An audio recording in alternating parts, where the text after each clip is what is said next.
परिस्थिती अवलोकन हे दुसऱ्या प्रकरणातला पुढचा भाग आता पाहतो आहे. जय जय रघुवीर समर्थ.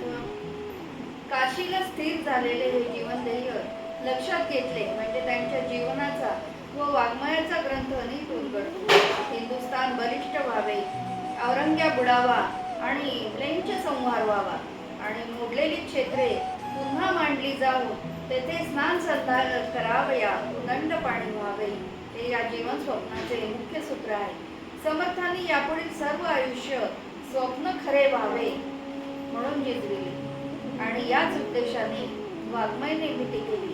श्रीरामाच्या, मारुतीच्या आणि वानर सेनेच्या पराक्रमाच्या आणि दैत्य निर्दालनाच्या गाथा याच करता गायल्या. कारण वर्तमानकालीन दैत्य कोण हे ते या प्रकरणातच त्यांनी स्पष्ट केले. या दैत्यांचा राजा औरंग्या होता. त्याच्याविषयीचा तिरस्कार या एकेरी शब्दातच प्रगट झाला. शहाजहान हा नालायक बादशाह होता आणि तो विलासात मग्न होता. शहाजहानच्या कारकिर्दीतच औरंगजेब हाच कर्तृ होता. बुंदेलखंडातील त्याचे अत्याचार मागे सांगितलेच आहे. शहाजहानच्या हुकमावरून काशीची व आसपासची 76 देवळे फोडली. औरंगजेबाने पुढे काशी विश्वेश्वराचे देऊळ पाडून ते कार्य पूर्ण केले. त्याच्या क्रूरपणाचा मासला मनुजीने सांगितला आहे. पण तो नुसताच क्रूर नव्हता तर ढोंगी, लबाड व दगाबाज होता असे मनुजी म्हणतो. समर्थांनी त्याला आधीच ओळखला होता. आपले जीवन ध्येय निश्चित केल्यानंतर त्याच्या अनुरोधाने त्यांच्या तीर्थयात्रेपूर्वीच्या विचारात व आचारात थोडा बदल झाल्याचे आढळते. पण दासबोधात प्रपंच करावा माने तुका मग घ्यावे परमार्थ विवेका असे म्हणण्यापर्यंत त्यांची मदत केली. हा सर्व समासच या दृष्टीने महत्वाचा असल्याने त्याचाही पुढे परामर्श घेऊ. समस्त स्वतःच्या शरीराची पराकाष्ठेची आबाळ करीत नाशिवंत देहाची एवढी काळजी कशाला असे त्यांना वाटे. तीर्थयात्रा करीत असताही कधी अन्न आहे कधी नाही अशा स्थितीत थंडी, वारा, ऊन, पाऊस उघड्या अंगाने ते सहन करीत जमिनीवर किंवा कातळावर निघत. याचा परिणाम शरीर प्रकृती होऊन त्यांना खोकल्याचा उपद्रव सुरू झाला. अयोध्येच्या यात्रेत मेरू स्वामी समर्थांबरोबर होते. त्यांनी या शारीरिक हालापेष्टांचे वर्णन केले आहे. नाना दुस्तर स्थळांमध्ये समर्थ संचार करीत जनाविजनामध्ये संचार चालू असता कोणाशी भाषण करीत नसत. चालले विचारित विचारा देशस्थितीचा आपला विचार करीत चालत. आहारे वेण शरीरास शक्ती काहीच नसे. क्षुधा तृषेचे भान नसे. विश्रांती निद्राही नसे. वायूसारखा संचार चाल असे. एका भयंकर उन्हाळ्यात पर्वताच्या पठारावर क्षुधा तृषेने प्राणांत दशा जाणवली. तेव्हा श्रीरामाचे चिंतन केले असता त्याचे दर्शन झाले व समर्थांनी अपेक्षित विचारले. समर्थ म्हणती तुझविण काही मज इच्छा उरलीच नाही. आता ठाव दे तुझी बाई देव हाल हेची आज अपेक्षा. श्रीरामाने ही अपेक्षा पूर्ण केली नाही. कारण समर्थांकडून जगदुद्धाराची अपेक्षा श्रीरामाला होती. असाच एक प्रसंग हिमालयाच्या यात्रेत घडला. काशीच्या मुक्कामात जीवन ध्येय निश्चित करून व तेथील हनुमान घाटावर हनुमंताची मूर्ती स्थापन करून समर्थ हिमालयाच्या यात्रेला गेले. तेथे एका प्रसंगी वैराग्याची उर्मी तीव्र होऊन देहत्यागाच्या उद्देशाने हिमालय कुंडात बुडी दिली. श्रीरामाने त्यांना त्यापासून परावृत्त केले व जगदुद्धारा करता दिलेल्या जुन्या वराची आठवण देऊन दोन्ही तपे तुमची रक्षिली काय आहे धर्मस्थापने कारणे असे सांगितले. धर्मस्थापनेचे कार्य जर करायचे असेल तर देहाची आबाळ करून चालणार नाही हे त्यांच्या हृदयस्थ रामाने सुचविले. तीव्रतर वैराग्याने तुम्ही अन्न वस्त्र विवर्जित राहता हे योग्य नाही. देह ही ईश्वरतनू आहे, देवाचे मंदिर आहे. तुम्ही उपाशी राहिला तरी राष्ट्रभंग होईल. निश्चयसी काजी आत्माराम सर्व हे म्हणून या. म्हणून तुम्ही अन्न वस्त्र भूषणे धरावी, एक वेश धरून आणि भोग त्याग विवेके विवरावा ही जी ईश्वर प्रेरणा झाली ती त्यांच्या पुढील चरित्रात आणि वाङ्मयात दृष्टीस पडते. भावी कार्य लक्षात घेऊन समर्थांनी अन्न वस्त्र भूषणांचा स्वीकार केला. एवढेच नव्हे तर खोकलेच्या उपद्रवाकरता ते विडाही खाऊ लागले. हिंदुस्थानातील सर्व महत्वाच्या तीर्थक्षेत्रांची यात्रा करून समर्थ महाराष्ट्रात परतले आणि कोकणातील तीर्थक्षेत्रे करीत असता चिपळूण जवळील परशुराम क्षेत्रात गेले. तेथे त्यांनी परशुरामांना केलेली प्रार्थना त्यांचे हृदगत व्यक्त करणारी व अर्थपूर्ण असल्यामुळे त्या प्रार्थनेनेच हे प्रकरण संपूर्ण इष्ट होईल. महाकोपाग्नी ऋषी जमदग्नी समर्थातया जाणीजे सर्व सुज्ञी सदा सर्वदा घेतसे नाम तुझे वरिष्ठा स्वभावेची गे गोत्र माझे वसे सागराचे तिरी सूत तुझा समाचार तो घेत नाहीच माझा तयाला बहुता परी सुख व्हावे स्वभावेची ओढेल ऐसे करावे किती एक मागे बहुयुद्ध केले किती वेळ या ब्राह्मणा राज्य दिले अकस्मात सामर्थ्य ते काय झाले युगासारिखे काय नेणो विझाले चिरंजीव आहेसी ऐसी वदंती समर्था तुझे चित्त काठिण्य किती तुझे नामधारी तुला हे कळेना कृपाळूपणे चित्त कैसे वळेला नको रे उदासीन वाक्य मानी समर्था असावे बहु अभिमानी करावी दीनानाथे सत्यवाचा तुला चिंतितो दासनी राघवाचा. महाकोपिष्ट व अग्निप्रमाणे तेजस्वी जमदग्नी ऋषीला सर्व सुज्ञ लोक जाणतात. त्यांचे नाव मी नेहमीच घेतो कारण माझे गोत्र तेच असल्यामुळे रोज संध्येच्या वेळी त्यांचे नाव घ्यावेच लागते. हे जमदग्नी तुझा मुलगा परशुराम सागराच्या तीरावर राहतो पण माझा समाचार घेत नाही. त्याला शिकव आणि माझ्याकडे त्याचे मन ओढेल असे कर. त्याने मागे अनेक वेळा युद्ध करून जिंकलेली पृथ्वी ब्राह्मणांना दान दिली असे असता त्याचे युद्ध करण्याचे सामर्थ्य एकाएकी कसे नाहीसे झाले. कलियुगामुळे तर ते गेले नाही. परशुराम चिरंजीव आहे असे म्हणतात. असे असता त्याचे चित्त आज इतके कठीण कसे झाले. तुझे राम नाम तेच माझे नाव आहे तरी कृपाळू होऊन तुझे चित्त माझ्याकडे कसे वळत नाही. माझ्या या प्रार्थनेकडे दुर्लक्ष करू नको. माझा अभिमान धर आणि दिनांचा नाद हे तुझे नाव सार्थ कर. याच करता मी राघवाचा दास तुझे चिंतन करीत आहे. देशातील लोकांच्या हाल अपेष्टा व दीनवाणी स्थिती पाहून चिरंजीव परशुरामाने पुन्हा आपली शक्ती लोकांमध्ये निर्माण करून आक्रमकांबरोबर युद्ध करावे अशी आपली आकांक्षा या प्रार्थनेत समर्थांनी व्यक्त केली आहे.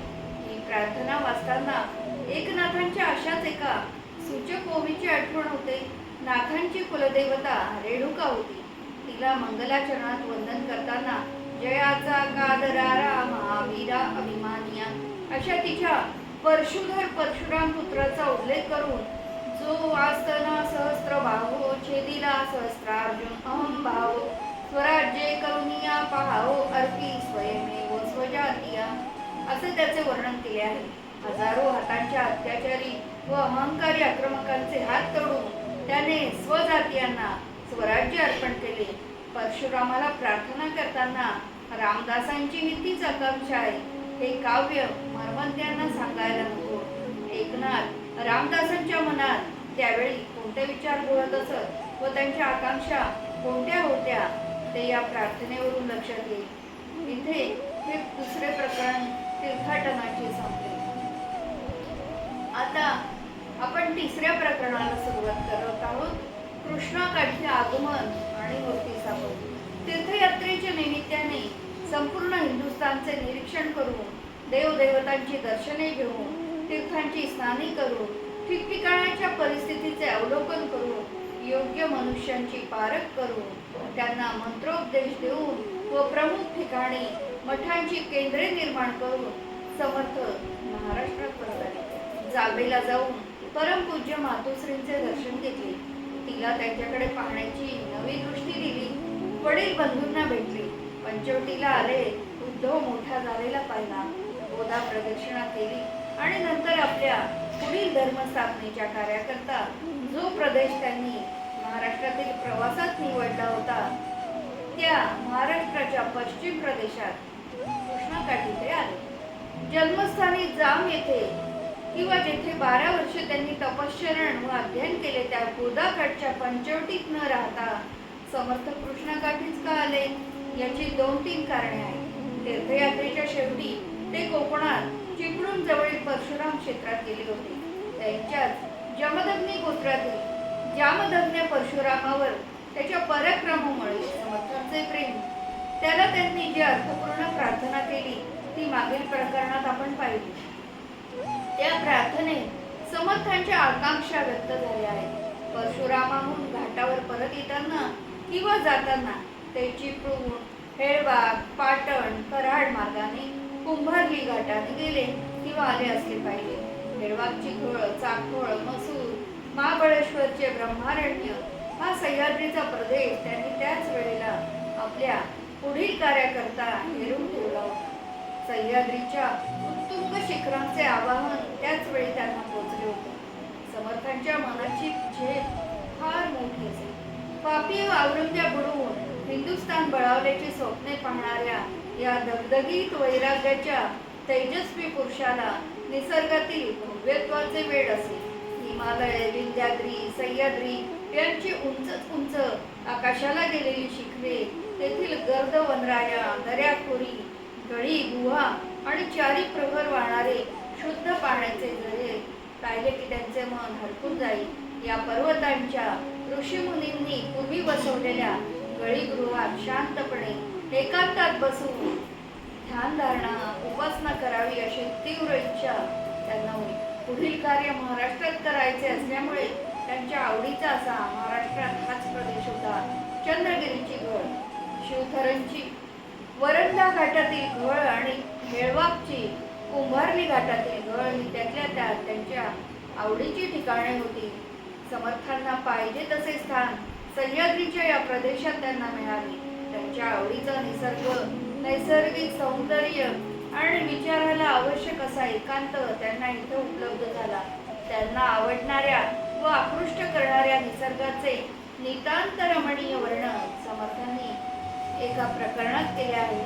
गिरीचे मस्तकी गंगा तेथुनी चालली बळे, धबाबा लोटल्या धारा धबाबा तो यादळे, गर्जती मेघ तो सिंधू ध्वनी कल्लोळ उठला, कड्यासी आदळे धारा वात आवर्त होत असे, तुषार उठती रेणू दुसरे रजमातले, वात मिश्रित ते रेणू सीत मिश्रित धुकटे. हे कोणत्या स्थळाचे वर्णन आहे? हे हेळवागची घळ किंवा शिवथर भेळीचे वर्णन आहे. समर्थ पावसाळ्यातही या भेळी जपजाप्य व ध्यान धारणे करता जात असत. याला पुरावा वैकुंठवासी देवांनी दिला आहे. शके 1596च्या चातुर्मासात ते वृद्धपणीही तेथे राहिले होते आणि तेथे शीतळाई न सोसल्यामुळे तेथे रघुनाथ भट नवअस्तयास राहिलेले अनुष्ठान पूर्ण करावयास बसून ते घोड्यावरून चाकळास आले. तेथून रघुनाथ भटास स्वहस्ताक्षरे मोडीत लिहिलेले एकमेव गद्यपत्र उपलब्ध झाले. ते वैकुंठवासी देवांनी समर्थ हृदयात छापले आहे. समर्थ शके 1566 मध्ये कृष्णागिरी आले. त्यानंतर 30 वर्षांनी वयाच्या 66व्या वर्षी ते हेळवागला पावसाळ्यात वृद्धपणी राहावयास गेले होते. त्या अर्थी हा त्यांचा क्रम अनेक वर्षांचा असावा. शके 1596 आनंद नाम संवत्सरी ज्येष्ठ शुद्ध त्रयोदशीस श्री शिवरायास रायगडी राज्याभिषेक झाला आणि समर्थ आषाढ शुद्ध एकादशी पासून कार्तिक शुद्ध एकादशी पर्यंत हेळवागी होते. तेथून ते चाफळास आले आणि नवसाची समाराधना श्रींच्या द्वारी करून शिंगणवाडीत सर्वांना भोजन घातले. स्वधर्माचा पुरस्कर्ता क्षत्रिय राजा महाराष्ट्रात रायगडावर सिंहासनाधिष्ठित व्हावा असा नवस समर्थ बोलले व तो पूर्ण झाल्यानंतर त्यांनी नवस फेडला. समर्थांनी स्वहस्ताक्षरे लिहिलेले हे पत्र वैकुंठवासी देवांनी शके 1837च्या रामनवमीला प्रसिद्ध केले. त्या किंवा पुढील वर्षी सज्जनगडला दासनवमीचा किंवा रामनवमीचा उत्सव आटपून चाफळला राम दर्शन करून पाटणवरून प्रस्तुत लेखक हेळगावला गेला व एका धनगराला वाटाड्या व सोबती करून समर्थांच्या वास्तव्याने व तपश्चर्याने पुनीत झालेली ही गळ त्याने पाहिली. त्या रमणीय पवित्र आणि एकांत स्थळाचे वर्णन वैकुंठवासी देवांनी समर्थ हृदयात पान नंबर 580 वर केले आहे. त्यापेक्षा अधिक चांगले मला करता येणार नाही. गळीत 5 दालने पूर्वी होती, आता भिंती पडल्या आहेत. गळीत बसून समोर पाहिले म्हणजे चित्ताला प्रसन्न करणारा, मनाला शांत घेणारा स्वर्गतुल्य अतिरम्य देखावा दृष्टीस पडतो. गळीच्या वरील डोंगरावरून गळी पुढे संबंध देवता अर्चनाच्या लांबीभर सारखे निर्मळ पाणी पडत असते, जणू स्वर्गातून गंगेचे अवतरणच होत आहे. त्या पाण्याच्या झोताखाली उभे राहून व बसून मनसोक्त स्नान करावे, संध्यावंदनादी अन्य करावी. किती सांगावी घडीची रमणीयता. हे स्थान किती रमणीय असेल याची 55 वर्षापूर्वी कल्पना आली. त्यानंतर काही काळाने शिवठरची गळही पाहिली, पण त्या गळीपेक्षा ही गळ त्यावेळी अधिक रमणीय होती असे निश्चित वाटते.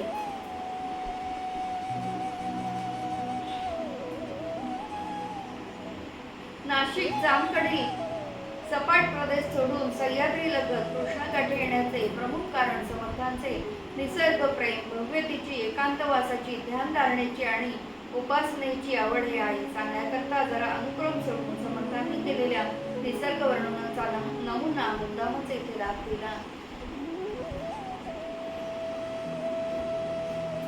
समर्थांना धर्म कार्य करायचे होते. त्या कार्याकरता उपयुक्त असा हा प्रदेश होता, कारण तो सह्याद्रीच्या दऱ्याखोऱ्यात असल्यामुळे परधर्मीयांचा उपद्रव इतर ठिकाणापेक्षा तेथे थोडा कमी होण्याचा संभव होता. तिसरे कारण असे होते की हा प्रदेश आदिलशाहीत असला तरी विजापूर दरबारात मान्यता पावलेल्या, मनातून स्वधर्माविषयी प्रेम असलेल्या मराठा सरदारांच्या जहागिऱ्या आणि देशमुखांची वतने जागोजाग या प्रदेशात होती.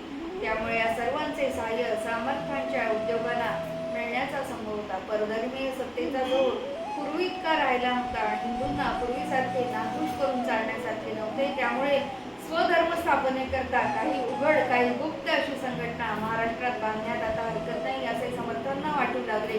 स्वधर्म शिक्षणाची, स्वधर्म प्रसाराची केंद्रे असणारी मंदिरे पाडण्यात आली होती, मूर्ती फोडण्यात आल्या होत्या. नव्या संघटनेच्या द्वारे मंदिरे उभारणे, मूर्ती स्थापना करणे हे कार्य समर्थांना हाती घ्यावयाचे असल्यामुळे सह्याद्री लगतचा प्रदेश समर्थांना योग्य वाटला. सह्याद्री हा महाराष्ट्राचा मानबिंदू आहे. याच्याच आश्रयाने महाराष्ट्रातील स्वराज्य स्थापनेचे उद्योग सुरू झाले होते.